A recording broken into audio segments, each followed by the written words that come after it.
प्राणी पापों से मुक्त होकर परम पद को प्राप्त होंगे। देखो परोपकार में ही लगाना चाहिए। देखिए परोपकार आप नहीं करते हैं। कोई अगर दुखिया आ गया आपसे कहे लगा कि अम्मा हमका 200 रुपया दे दे, हमरे ऊपर दुख पड़ा बा, हो जाएगा तो आपको देंगे। तो तुम दे के पहले सोचबू कि हम 200 रुपया देंगे, वही नहीं जाए। अब बिहान मांगब कई 4 जने जनी ही हल्ला हुए और देखो न करे झगड़ा करे। लेकिन देखिए केले का पत्ता अब एक पेड़े में रहा बिटिया तो हमारा जीव रहा, अब कट गया निर्जीव हो गया। लेकिन ये भगवान की कथा सुन रहा है, आपका काम कर रहा है। अब वही केला पत्ता न होता ही तो ये पौधा जो है जामुन का है, फल लगा बा, फलों खाता लेकिन कुल्हाड़ी नहीं थी। आप हमका पैदा क्यों, सेवा क्यों, इतना बड़ा क्यों, हम तो कल लाठी नहीं थी। ठीक रहे न ठीक रहे न ऐसे नहीं बिटिया। लेकिन जो माता ने जिस बच्चे को पैदा किया वो बच्चा आज माँ को डाह रहा है। फलदार पौधा फल दे पाओगा, कुल्हाड़ी से काट रहे हो, ऐसा नहीं करना चाहिए। तो कहते हैं कि भगवान ने कहा कि नारद एक धरे बैठ के खाली जी हो बैठ। कैसे आए, क्या काम है जो आज हमारे पास पहुंच जाए। भगवान नारद जी कह रहे हैं जय भगवान दीन दयाल बिरजु संभाली, सामने देखो सामने। संकट भारी। भगवान से नारद जी कह रहे हैं हम लोगों के ऊपर संकट पड़ा है, उसको ऐसा कोई पर बताइए जो कि महापुण्य को प्रदान करने वाला था। स्वर्ग उसकी छवि में दुर्लभ है। वो कहे सत्यनारायण विष्णु भगवान का व्रत था पूजन, जो मनुष्य इस व्रत को धारण करेगा वह दुख से छूट जाएगा, सुख प्राप्त करेगा और अंत में मोक्ष को प्राप्त होगा। सत्य है। अब नारद जी भगवान से पूछा था कि हम कथा कैसे सुने, हमको बताइए। भगवान कह रहे हैं कि नारद जादन तब शोध सुनैया, सत्य कथा करि पूजा। नारद जी से भगवान बता रहे हैं नारद जब आपको पूजा सुनना है तो नहा धोकर बिल्कुल शांति स्वभाव शुद्ध रहो। अफल ले तो भव पावई जो बनावे बे प्रतनु जाओ।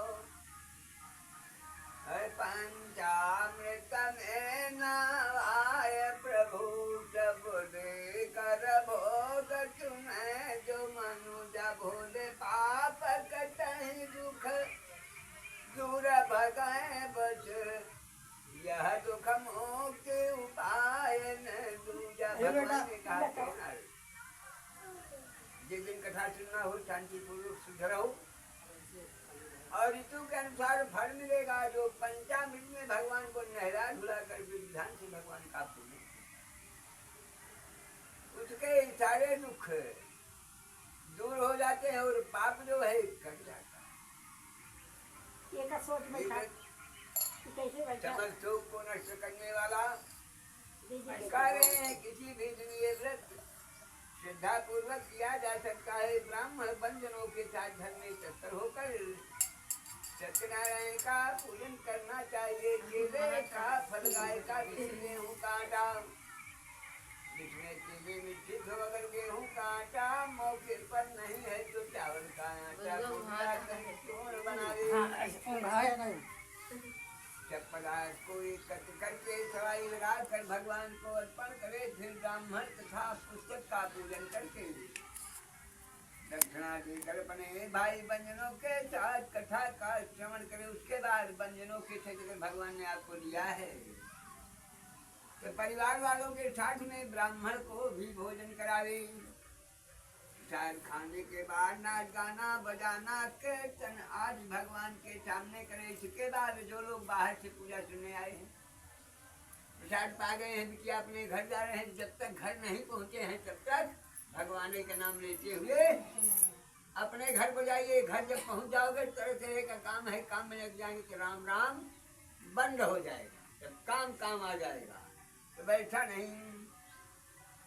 भगवान ने कहा कि नारद, इस प्रकार जो मनुष्य व्रत करेगा वो वांछित फल पालेगा। विशेष कर कलयुग में इससे सरल उपाय और कोई नहीं है। कहा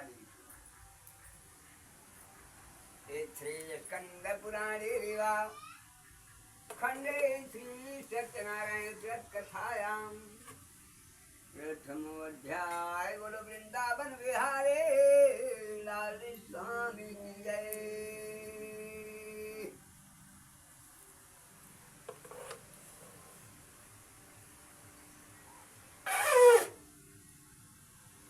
बउआ देख खतीचे लागे थे कुएं में फूल हमार ढक दिए, उसे भगवान की जरूरत।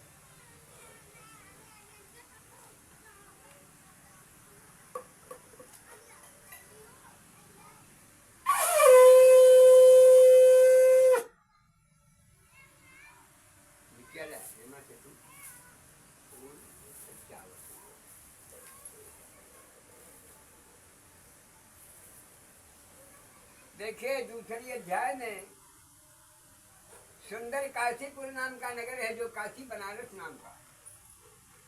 उस नगर में एक बहुत गरीब ब्राह्मण सतानंदा हुए। वो ब्राह्मण ऐसा था कि दिन भर किसी पर भिक्षा मांग कर अपने परिवार का गुजारा करता था। एक दिन वो ब्राह्मण भिक्षा मांगने के लिए जा रहा था। भगवान जो है एक ब्राह्मण का रूप धारण कर ब्राह्मण के सामने खड़े हो गए, उससे बोल रहे हैं कि हे ब्राह्मण देवता, किस लिए दुखी होकर पृथ्वी पर भ्रमण करते हो? तो ब्राह्मण बता रहा है कि भगवान, मैं एक गरीब ब्राह्मण हूँ, भिक्षा के लिए दिन भर घूमा करता हूँ। अगर आप कोई उपाय जानते हैं तो कृपा करके हमको बतलाइए, जिससे ये भिक्षा मांगना हमारा बंद हो जाए।